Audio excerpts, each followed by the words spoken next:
Hello friend, તો આજે અમે મસાલા ઢોસા અને નારિયેળની ચટણી બનાવી છે. તો આ વિડીયો તમે જરૂરથી જોજો અને તમને ગમે તો લાઈક કરી દેજો.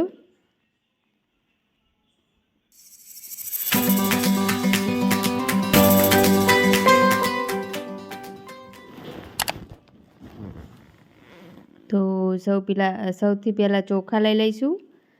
3 વાટકા ચોખા અને 1 વાટકો અડદની દાળ લીધી છે.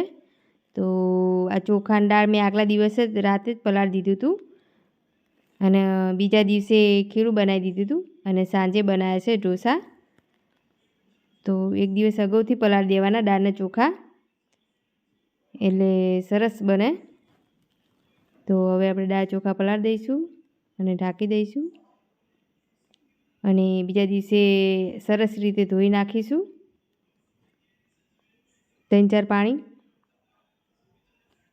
કે જે સેપટ ને એવું હોય બધું નીકળી જાય.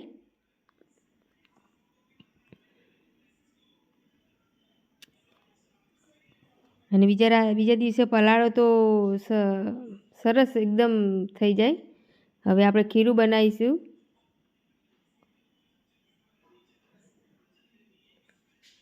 હવે મિક્સરમાં ક્રશ કરી દઈશું અને આમાં થોડુંક પાણી નાખવાનું અને પાણી નાખીને બનાવવાનું કે એકદમ સરસ રીતે એકદમ સ્મૂથ બની જાય.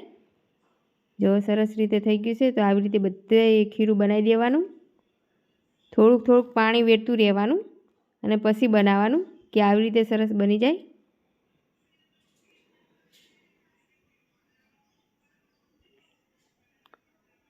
હવે નારિયેળની ચટણી બનાવી દઈશું.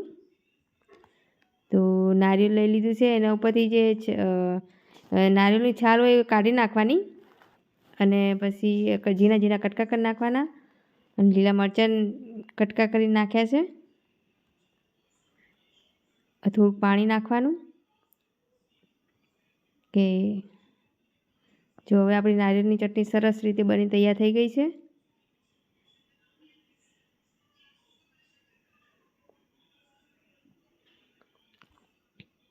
હવે નારિયેળની ચટણી વઘાર કરી દઈશું.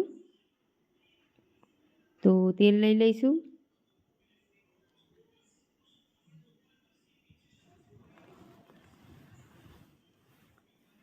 રાઈ જીરું નાખીશું, હિંગ અને લીલા મરચાં નાખ્યા છે કટિંગ કરીને અને ગેસ બંધ કરી દીધો છે. અને હવે મીઠો લીમડો નાખી દીધો છે અને આવી રીતે વઘાર નાખી દેવાનો ઉપર નારિયેળની ચટણી ઉપર.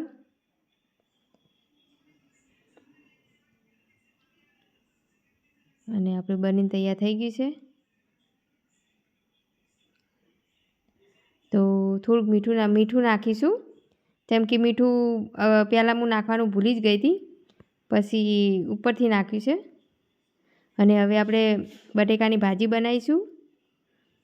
તો રાઈ જીરું નાખી દીધું છે, મીઠો લીમડો અને લીલા મરચાં નાખી દીધા છે અને આદુની પેસ્ટ નાખી છે અને સરસ રીતે ચડવી દઈશું. અને હવે બટેકા નાખીશું અને ચમચાથી હલાવી દઈશું. મીઠું નાખ્યું છે સ્વાદ પૂરતું, મરચું જેટલું તમે તીખું ખાતા હોય એટલું, ગરમ મસાલો, ધાણા જીરું પાવડર અને હળદર નાખીશું. અને હવે ચમચાથી બધા મસાલા એક રસ થઈ જાય એવી રીતે આવી રીતે ચમચાથી હલાવી દઈશું અને હવે ઢાંકણું ઢાંકી દઈશું. અને હવે આપણી ભાજી બની તૈયાર થઈ ગઈ છે. કોથમીર નાખી દઈશું અને ચમચાથી આ બટેકાને બધા ભાગી નાખવાના. એકદમ હાવ માવો બનાવી દેવાનો આનો સરસ રીતે.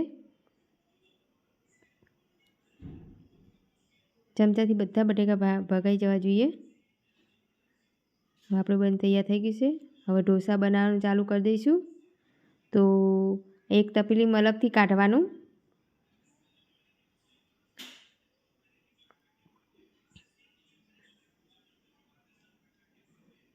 અને આના અંદર પાણી વેળીને થોડુંક પતલું કરવાનું. આવી રીતે ઢોસા બનાવવા માટે ખીરું તૈયાર થઈ ગયું છે. થોડું મીઠું નાખીશું અને હવે હલાવી દઈશું.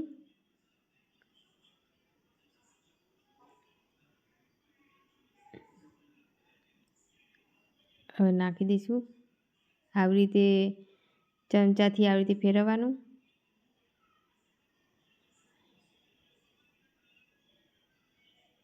થોડું ફરતે તેલ નાખીશું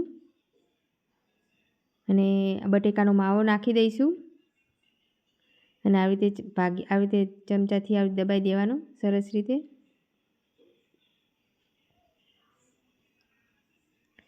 અને તમને અમારા મસાલા ઢોસાનો વિડીયો કેવો લાગ્યો?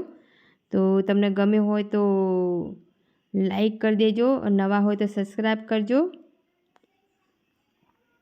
અને હવે આપણે ઢોસા બનીને તૈયાર થઈ ગયા છે, તો ખાવા માટે તૈયાર કરી દઈશું થાળી. તો આવી રીતે કટિંગ કરી દઈશું.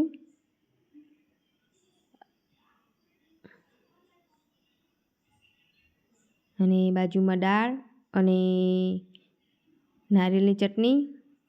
તો આપણે મસાલા ઢોસા બનીને તૈયાર થઈ ગયા છે. તો નવા હોય તો સબસ્ક્રાઈબ કરજો, લાઈક કરી દેજો ગમ્યો હોય તો વિડીયો. અને જય માતાજી.